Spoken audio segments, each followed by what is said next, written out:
Dadgummit. Stop falling down.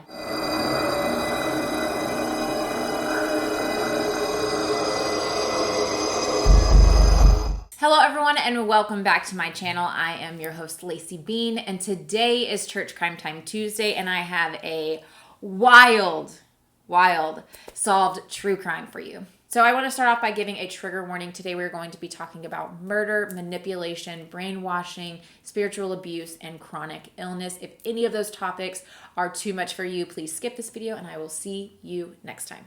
Today we're talking about the murder of Dianne Hood, and when I tell you guys that this one hit close to home, I mean it. So Dianne Hood and her husband Brian ended up meeting at a university called Angelo State University. This is in San Angelo, Texas. That is my alma mater. Like, when I first heard this case, I heard it from Bailey Sarian. If you don't follow her, you should go now. I'll tag her below in the description box. But I heard about this case from her and I was shocked. I was like, are you serious? They went to my university? What? So I had to dig into this case and I had to cover it because you are going to be just like, what the fuck? So like I said, ASU stands for Angelo State University. It is in San Angelo, Texas. It's a pretty small town in West Texas. It's kind of on the border of West Texas, but it's still considered West Texas. If you do not know anything about Texas, because Texas is freaking massive, it is about 4-ish hours from Dallas-Fort Worth area. So at ASU, Brian Hood was a superstar football player. Football, sports in general, just especially football, is huge in Texas. And Brian was a star football player at ASU. And Diane was a cheerleader. So they got together. It was love at first sight. Everyone adored this couple.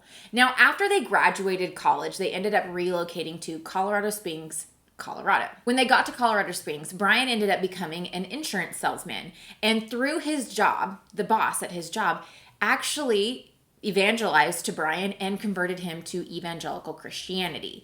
After this, Brian and Diane became so involved in their church. They were devout Christians. They were part of like the choir and Sunday school and all the things. Brian himself was even a leader in their church.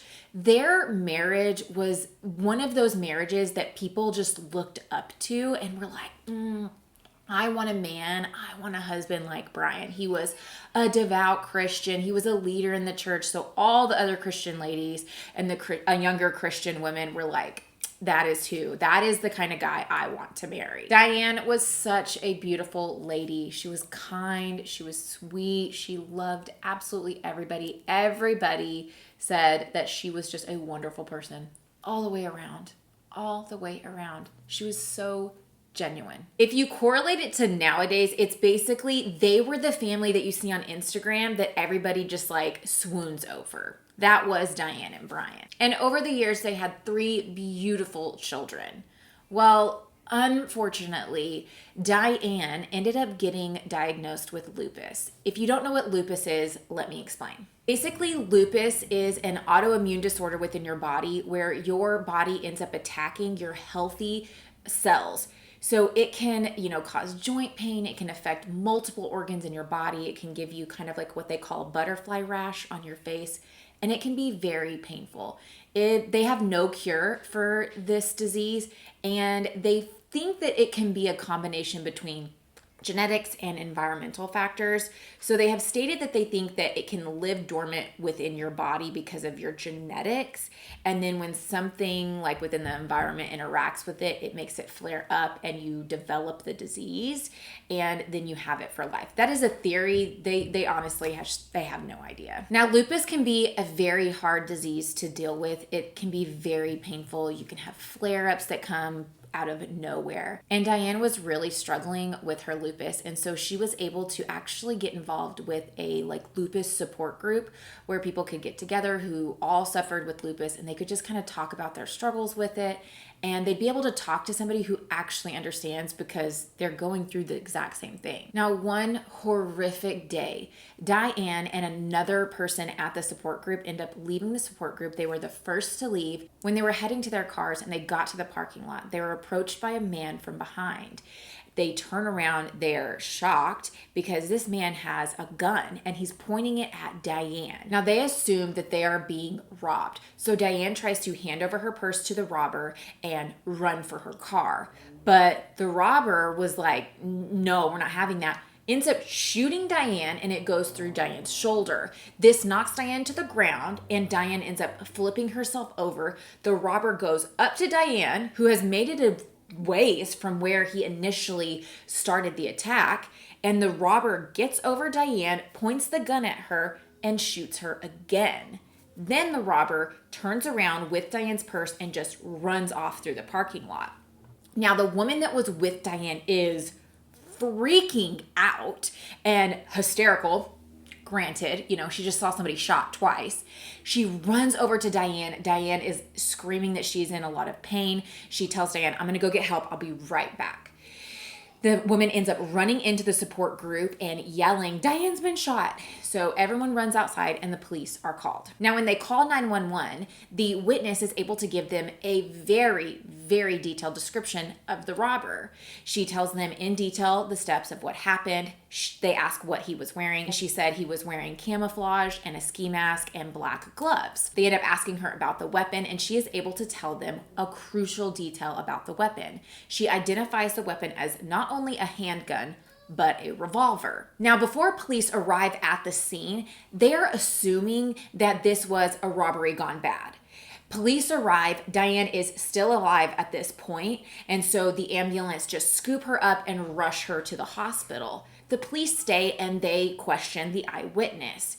When they start to get the details of how this went down, they're like, this does not add up to be a robbery, because why are you attacking people outside of a lupus support group? I don't know anybody that's going to their support groups for things that's carrying a bunch of cash. So this just doesn't make sense. Not only that, they left an eyewitness and they didn't seem to even be interested in the woman that was with Diane. It seemed as if somebody was targeting Diane. So the police are starting to make some connections that, like, yes, a robbery gone bad is their best theory at this point, but it does not add up whatsoever. They end up going to the hospital, and by this point, Diane's husband, Brian, is already there. A member of the support group had contacted Brian to let him know that Diane had been hurt, and Brian ended up calling a babysitter. A babysitter came over, and Brian rushed to the hospital. Unfortunately, by the time that Diane was picked up from the scene of the crime and made it to the hospital, she died before they could even make it there. So the police are now at the hospital, and so is Brian. They end up asking Brian some questions like, do you know who could have done this? Does anybody have it out for Diane? Like, what's going on? Brian is distraught. He is emotional. He is crying. He's biting his nails. He's pulling his hair out. He is saying things like, who could do this? Why would they do this to Diane? And he's just, distraught. The police find this very normal. His wife just died. Of course he's going to be distraught. I would be. Anybody would be, right? Well, they are not able to really make any kind of connection through Brian, get any kind of leads, and so they leave and go back to the scene of the crime where it is still being investigated. Now, the eyewitness had said that the robber had ran off in a certain direction. So the investigators decided that they were going to get some scent dogs and bring them out to the scene of the crime. These scent dogs were able to follow the trail of the robber, and just a little ways out of the parking lot, they found Diane's purse. They found this purse just laying there, and her stuff was kind of strewn out everywhere. Her ID was still there, but her credit cards and her money were gone. So once again, leading towards the robbery gone wrong theory, but police are still like, this still doesn't make sense. So the scent dog continues on this trail and ends up leading them to an alleyway not too far away from the parking lot, and the scent dog gives them a hit on a trash can. When they open this trash can, they find the black ski mask, the army clothing, and some black gloves. The eyewitness, this is exactly what the eyewitness said that the robber was wearing. So the police are like, sweet, we have a hit. They collected all his evidence and send it off to the labs. Now, this was pretty late at night. I think all of this kind of went down around 8 to 9 o'clock at night. So it's late. So they send this off to the lab, and Diane's body is then transported to the morgue for an autopsy. So the next day, the day after the shooting, all of this lab testing is going down. Diane's body is going through an autopsy, and they are able to retrieve the bullet that Diane was hit with. They run this bullet through ballistics. If you don't know what ballistics is, basically they're able to take the bullet and zoom in through a microscope and look at the lines that are on the bullet. And through that, they're able to identify the kind of gun that this bullet was shot through. They can't say it's the exact gun, but the bullet size, the markings, they can give you an idea of like, this is the kind of gun that it was shot through. Now, this bullet came back and the police were shocked and also excited because this was a special gun. The gun that Diane was shot with was an antique handgun. It was an antique single action Colt 45 handgun. That is like one of those revolvers.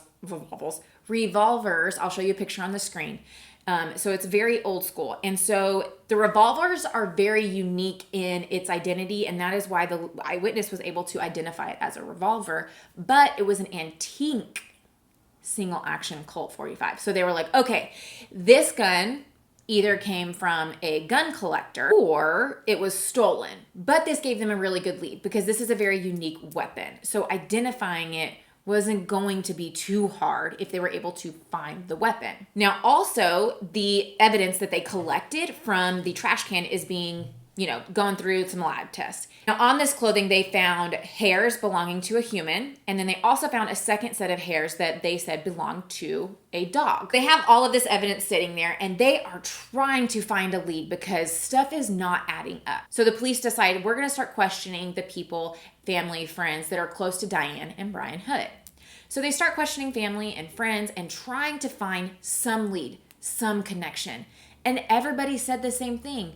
They're a beautiful family. They have a great marriage. They have no problems. That nobody hates Diane. And after all this questioning, the police come up dry. They have absolutely no leads and have no idea where to go from here. Now, it has been a little over a day since Diane has been murdered. So the police are moving pretty quickly. And they end up receiving a phone call. Now, this phone call comes from a local man within Colorado Springs, and he owned a local floral shop. And he calls the police to say he's worried because one of his employees at the flower shop is a part-time woman, and a man named Brian Hood called the flower shop multiple times asking for this part-time employee. And he was suspecting that Brian Hood and this part-time employee were having an affair. Now the police are like, ding, ding, ding. And they go down to the floral shop and they start interviewing the floral shop owner. Now, when they start questioning the floral shop owner, he is, spilling the tea. The woman that worked for him, she was a part-time employee and her name was Jennifer Reali. Now, Jennifer was an amazing employee. This floral shop owner, he loved her. He was like, she is one of my best employees. She's on time. She works great. She's a hard worker. It's wonderful. But over the last few weeks, she's been acting a little weird. Apparently, when Jennifer would go and do floral deliveries, he was saying that it seemed to be taking her longer than it should have. And the employees took turns doing chores, but Jennifer would always volunteer to go take the trash out, even though it wasn't her turn. And one time she went to take the trash out and she was taking a while. She was still outside. So the owner was like, what's going on? So he steps outside. He ends up seeing Jennifer in a man's car and they're kissing. And he's like, whoa. Now, mind you, he knows Jennifer is married. And he's like, someone's cheating on somebody here. So he tells the police all of this. Now, the police are starting to ask him some questions about Jennifer and trying to get him background on her. Now, this man tells him, yeah, Jennifer's married and her husband is in the military. Ding! Light bulbs going off in the police's minds right now. They continue to question him, and it comes out that the shop owner knows that Jennifer's husband is a gun collector. Ding! Again, light bulbs going off. So the police were like, we have a solid lead here. The shop owner also tells the police that Jennifer didn't grow up with guns. Her family was not a big fan of guns, but her husband, his name is Ben, he was, and he collected them. He spent a lot of time working on them, cleaning them, all of the things. And apparently, Jennifer did not like this. She felt like Ben loved his guns more than his family. He would come home from the military, from his deployments or stations or whatever it was, and he'd spend more time cleaning and caring for his guns than spending with his family. And Jennifer wished the guns weren't even in the house. Now, the police immediately were like, okay, we have to interview this Ben guy. So out of respect, the police call the military base where Ben is located, and they notify the military authorities that they are coming to interview Ben. Military notifies Ben that there are some investigators coming and they are going to be interrogating him, questioning him, whatever it is. So the investigators end up showing up at the military base. Ben comes in. They start asking him questions. They tell him, starting off, we are investigating a murder. Ben is like, what the fuck? What do you mean a murder? What is going on? The investigators said that Ben was visibly nervous. So they start asking Ben questions. Ben is very upfront with them. He said that yes, he owns guns. He owns and collects guns. He loves guns. And that yes, his wife is Jennifer Reali. And then they ask him, do you own an antique single action Colt 45 handgun? Ben's like, yeah, I do. And they said, okay, where are all of your guns? And he said, they are down at the armory on the base, because military personnel can bring weapons and guns and things like that, but they're not allowed to have them on them. They have to be stored in the armory on base. And so they said, all of your guns are there. And he's like, yeah. And he's like, but you're asking specifically about the Colt 45 handgun. That one actually wasn't in the armory until the day after Diane's murder. And they're like, why is that? And he said that him and Jennifer were going through a really rough time in their marriage, and Ben had actually moved out and they were separated right now. It had been about a week, and when he left, he was packing up some of his things, and Jennifer asked him specifically to leave a handgun back at the house. And he thought that this was a little weird because she doesn't like guns, but he understood he's going to be out of the house now, so he's her protector, so she wanted a gun. So he leaves the single-action Colt 45 handgun for Jennifer. And then the day after the murder, Jennifer tells him that she wants the gun out of the house, take it down to the military armory, and she was very, very persistent. Once again, the police are like, ding, things are clicking. At this point, the police are like, we need to question you further, and we need the gun. So they collect the gun from the armory. They have Ben go down to the station with them, and they start running tests on the Colt 45 handgun and continue questioning Ben. At the same time, they go pick up Jennifer, and they're like, girl, you need to come down here. We got some questions. This is suspicious. So when they get back to the police station, they bring out the clothes they found in the trash can, and they ask Ben to identify them. Now, Ben says, yeah, those clothes look like they could be mine. I have stuff just like that. And he said, but the gloves, my gloves that are like that, they don't have a cut on them. And those, the finger's cut. And the police were like, because the finger that was cut on these gloves is the trigger finger. Now, if you are unfamiliar with weapons or specifically handguns, if you don't know how to use one, you can hold it improperly. And when you shoot it, I'm not a gun aficionado, so like, bear with me. But the slide can cut the finger of the trigger finger, the glove. It can actually cut your finger. And this one, the glove was cut. So the men were like, okay, this makes sense if somebody is shooting and is not familiar with guns. Now remember, Jennifer's family growing up did not like guns. Jennifer did not like that guns were in the house. So as they are questioning Ben remembers something, and he's like, also, so weird and so out of character, Jennifer, a couple weeks ago, asked me to take her to the shooting range so she could practice shooting. This is something Jennifer had never asked him to do. Never. So he was like, that was weird. He didn't think much of it at the time, but now that all of this is coming out, he's like, I don't know what the fuck's going on. But this was also weird. Now, the police ask Ben where he was the night of the murder. Ben tells them that he was working, and when he got off, he called Jennifer, and he was like, hey, do you want to go out and have dinner? And she was like, no, I have a babysitter. I'm going to run some errands. I'm going to go for a run, and then I'm going to go home. You know, they're separated at this point. So he ends up going to have dinner with a friend from work. Well, then all of a sudden, while he's trying to eat, he gets a call from Jennifer later on that night. And she's like, I need you home right now. So Ben goes back to the house and he said that Jennifer was acting really weird. She just seemed emotionally off. And they ended up having sex that night. And Ben said it was just weird. When they were having sex, Ben said that Jennifer's body was all clammy, as if she had been like sweating out of nervousness or something. He said it was just weird. It was not a normal sexual encounter they'd had with his wife before. And the very next morning after they have sex, he wakes up and he's going to work. And that is when Jennifer gives him back the gun and is like, I don't want it in the house. Take it back to the armory. And so he did. Now, the police bring Jennifer in and they start questioning her, and she is denying everything. I don't know who Brian is. I didn't have an affair. I did not commit this murder. Nope, not me. Denying everything. Now, as Jennifer is sitting there and denying everything, the police are able to get a search warrant on probable cause. And while Jennifer is still sitting in the police department, they send other investigators to the Reali home and start searching it. During this search, they collected some bullets. They ran some tests on these bullets and identified that they were the exact same bullets that were used to shoot Diane. Not only that, but they collected some hairs from their home because they have a dog. They run those through some tests and find out they're the exact same dog hairs that they found on the clothes that found in the trash can. Now, when they bring all of this evidence back to the station and they're confronting Jennifer with it, it has been hours.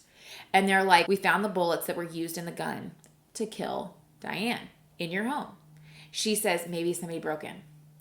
And they're like, there are dog hairs on the clothing that was worn by the perpetrator who killed Diane. Once again, maybe somebody broke in. At this point, she does end up saying that she does know Brian. And this is how she met Brian. They met at their gym, their local gym that they were both members of. One day, she was sitting in the jacuzzi. Brian comes up and gets in the jacuzzi and they just start chatting. But it was purely platonic. It was just a casual, friendship. There was nothing in between them. So, once again, the police just continue to question her. And at the same time, they end up sending some investigators to the local gym to question the staff. And when they get there and start questioning the staff were like, what? They're not married? The staff thought they were married. They would come to the gym so often together, the way they acted with each other, how they flirted and were all over each other. The staff legitimately thought that they were a married couple. And so the police go back and they're like, Jennifer, girl, everything is lining up against you. We have evidence beyond evidence. Like, come on. This is when Jennifer breaks. She's like, okay, I will confess. I will tell you absolutely everything, but I want Ben in the room with me. Ben is her current husband.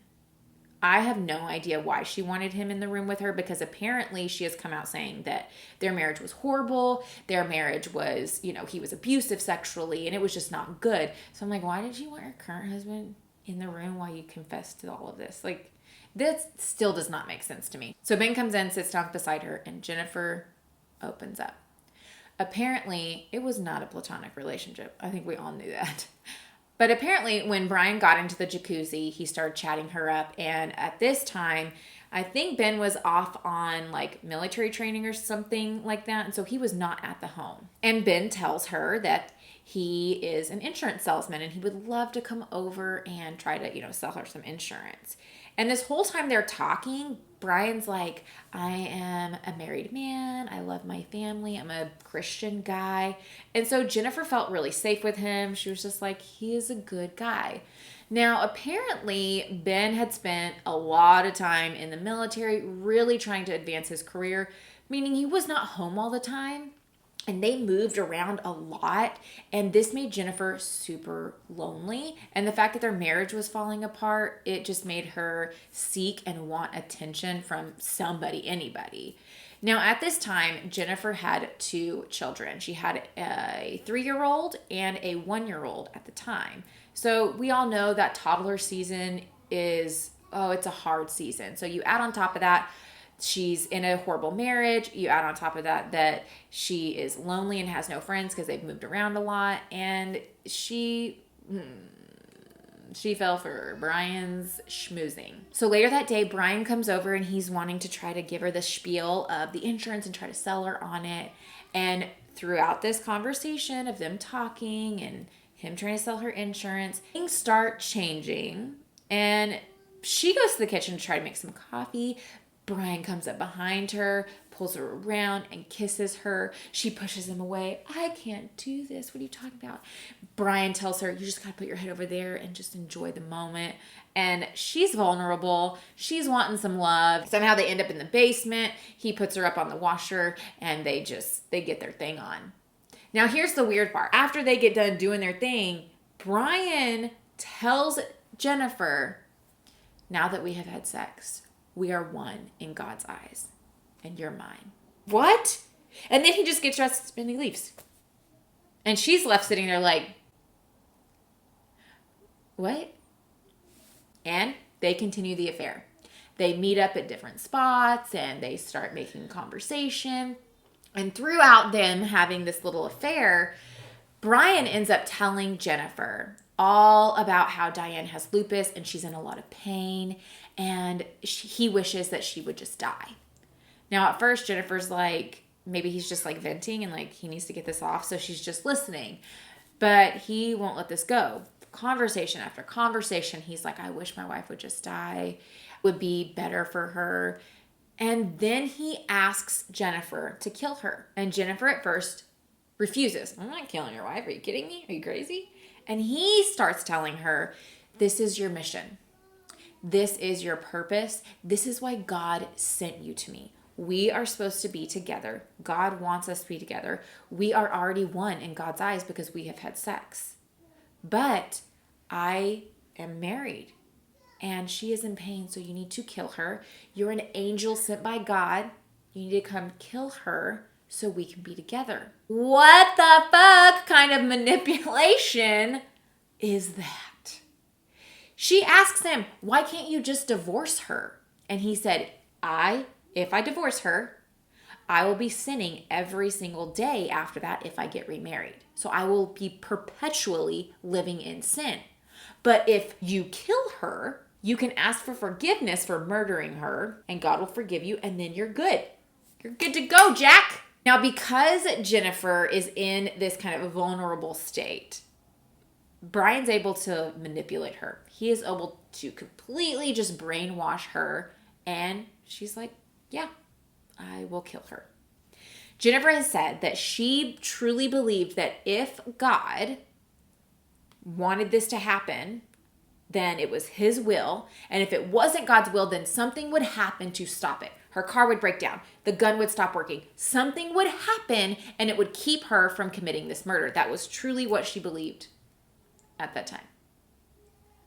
At least that's what she says. Now, Brian has manipulated and brainwashed her in such a way to believe that she and him are one in God's eyes. And he even throws the Bible verse, 1 Corinthians 11:3 at her. And this Bible verse says, quote, now I want you to realize that the head of every man is Christ, and the head of every woman is man, and the head of Christ is God.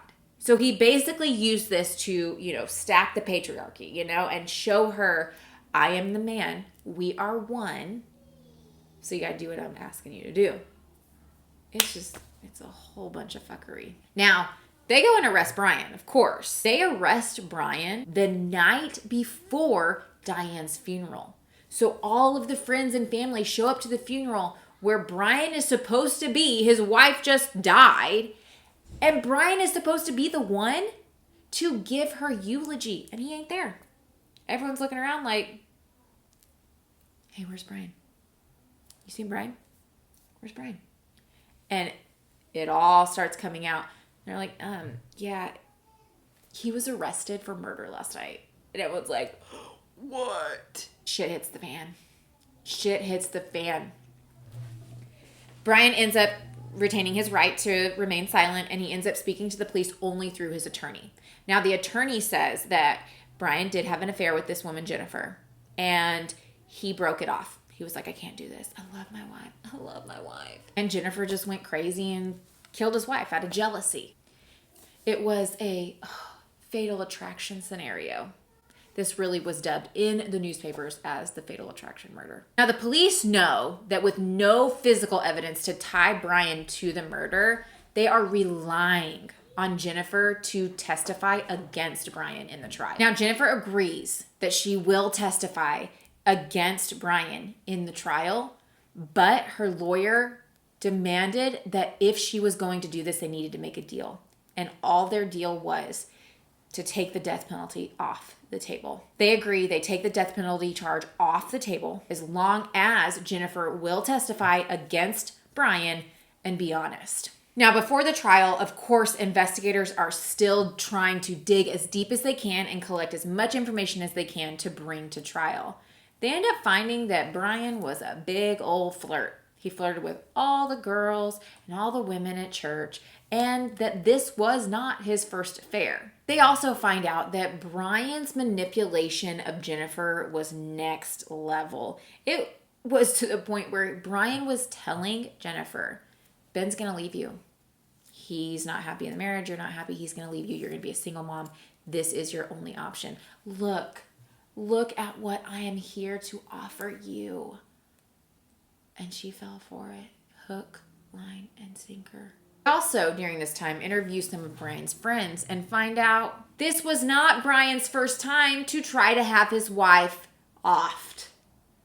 What? Yeah, apparently Brian went camping with some friends. They're out camping in the woods. They're around the bonfire, just chit-chatting. And through this conversation, Brian says he wants to murder his wife. All his friends at the time think he's joking. Here's my question. Men, comment below. Is it normal to have conversations about just offing people? Offing your loved ones? Jokingly? Is that a normal conversation that you bros have together? For a man around a bonfire to just be like, I want to murder my wife. And all of his friends be like, we thought he was kidding. I don't know the last time I have sat around with some girlfriends and all of us been like, tell him I'm gonna kill my husband. Just kidding. That is not a normal conversation that girls have. So I'm very curious, is this a normal conversation that men have? For these men to just be like, we thought he was kidding. They were like, yeah, we just thought he was kidding. We just thought he needed to blow some steam. If your version of blowing some steam off is talking about murdering your spouse, you need some help. They also find out that Brian had actually taken an insurance policy out against Diane just a few months before she died. Yep. Now, this was a $100,000 insurance policy, but it had indemnity. Hey Siri. Hey Siri. Hey Siri. Jesus Christ. Hey Siri. What is an indemnity clause in an insurance policy? Okay, I found this on the web. Ooh, indemnity. There you go. That's how you say it. She was not listening to me. Also, side note, if you don't follow a girl named Sherilyn Dale here on YouTube, she is also another true crimer. She has done that in so many videos where she tries to talk to Siri and Siri just flat out ignores her. Siri never ignores me. It's like she knew I was recording and she was like, haha, I'm not going to listen. Rude. Okay. Indemnity. It had an indemnity clause. I'm probably still saying that wrong. But basically what this means is if Diane died in a certain way, that the insurance payout would double. Dun, dun, dun. Murder was one of them. So now he was getting, or looking at getting, a $200,000 insurance payout. Once again, suspicious. So they go to trial. Jennifer testifies against Brian, and they are both found guilty. So Jennifer, of course, she pled guilty, and when the judge got time to the sentencing trial, the judge stated that Jennifer would have most likely never have gotten anything on her record more than a speeding ticket if she had never met Brian. That is how much the court and the authorities believed that Brian was that much of a brainwasher and a manipulator, that he had come in and manipulated Jennifer so much that she committed this murder that she would have never committed. She would have never done something like this if she would have never met Brian. Now, she was sentenced to life in prison with the possibility of parole. Now, Jennifer did try to file for parole a few times and they denied it. One of the times she filed, it was like 2015 or so. And they said that they denied her parole because Jennifer spent the whole time blaming Brian and not taking responsibility for her own actions. And I highly agree with this, because when I dug into this case and I watched her interviews, multiple different interviews, even after like she got paroled, she spends the whole time talking about how horrible her marriage was, how Brian manipulated her, and this and that, and barely takes any kind of like responsibility for what she did. It feels like to me the whole time, this is my opinion, but it feels like the whole time I'm listening to her, she is shift blaming. All to Brian. And that really rubbed me the wrong way. Like, yes, he manipulated you. Yes, he brainwashed you, but bitch, you pulled the trigger. So, I don't know. Also, she says that she came to know Jesus in the jail. And this rubbed me the wrong way too, because she has stated that she believed that God would intervene. So, like, doesn't that mean that she met God before she committed this? So now she met God again, or the true God, or I don't know. The whole thing just rubbed me the wrong way. She even talked about like not feeling shame or anything about the murder anymore, because if God can forgive her, then God can forgive you for anything. And if she would sit there and still continually ask God for forgiveness or feel shame, even just feeling shame about what she did, it would be like re-nailing Jesus on the cross every single time. So that's why she doesn't feel any shame, because she knows Jesus forgave her. That rubs me the wrong way. Like, I'm sorry, you murdered somebody. I do not care. You are going to, any natural person is going to feel shame. And I know I'll probably get some haters in the comment section for this one, but I am sorry. I feel like you would feel shame about this for your entire life. Like, you murdered somebody. What? Ugh. Well, just a couple of years later in 2017, Jennifer was issued parole, and she ended up paroling out into a halfway house. But just a few months later, she ended up dying from pancreatic cancer. Now, when she was filing for parole in 2017 and it was granted, Diane's son actually came out in support of Jennifer getting parole. He did believe that his dad had completely manipulated Jennifer and that he publicly forgave her for what she did, and that he believed that she was not a threat to society. And kudos to him. I don't know that I could be that big of a person, but kudos to him. Also, another family member was his aunt. So Diane's sister came out. She was like I think an attorney, or is an attorney. And she came out also publicly supporting Jennifer being paroled. But she did voice her frustrations that it felt like the narrative every single time this was talked about was all Jennifer's the victim, Jennifer's the victim, Jennifer's the victim, when the real victim is Diane. And I 1000% agree. And one of the reasons I'm saying that is it was so hard to find just the tiniest bit of information about Diane, because this whole entire case surrounds Jennifer. I couldn't even find that much information about Brian. Literally the entire case surrounds Jennifer. So to me, when this case was being reported and shared and talked about, it focused solely on Jennifer. and how she was manipulated. This poor, vulnerable woman was manipulated. Which, yes, I do agree. Yes, she was manipulated by Brian. Brian, like, sociopathic, narcissistic, manipulative, whatever the hell you want to call him. Yes, I do believe that. But at the same time, she pulled the fucking trigger. So Jennifer ended up spending a total of 26 years in prison for the murder of Dianne Hood. When Brian was found guilty, he was actually only found guilty for solicitation and conspiracy to commit murder. He did have a murder charge on his, on his charges in the trial, but the jury found him not guilty of murder. A lot of investigators and police have stated that there was enough evidence, and how the law is written, Brian should have been charged with murder. Like, he could have legally been charged with Diane's murder, but the jury was like, nah, he's not guilty of murder, just solicitation and conspiracy to commit murder. So Brian was sentenced to 22 years in prison. So, sorry, I'm laughing. I know you're going to laugh too in just a second. Okay. Diane's murder happened in 1990. Brian and Jennifer were sentenced and charged in trial and all of that in 1991. And Brian goes to jail. He is charged and sentenced for 22 years. Okay. So he goes to prison, right? 6 years later, I'm sorry, this is so funny. 6 years later, Brian and his cellmate were like, hey, let's bail this joint. So, this was their grandiose plan.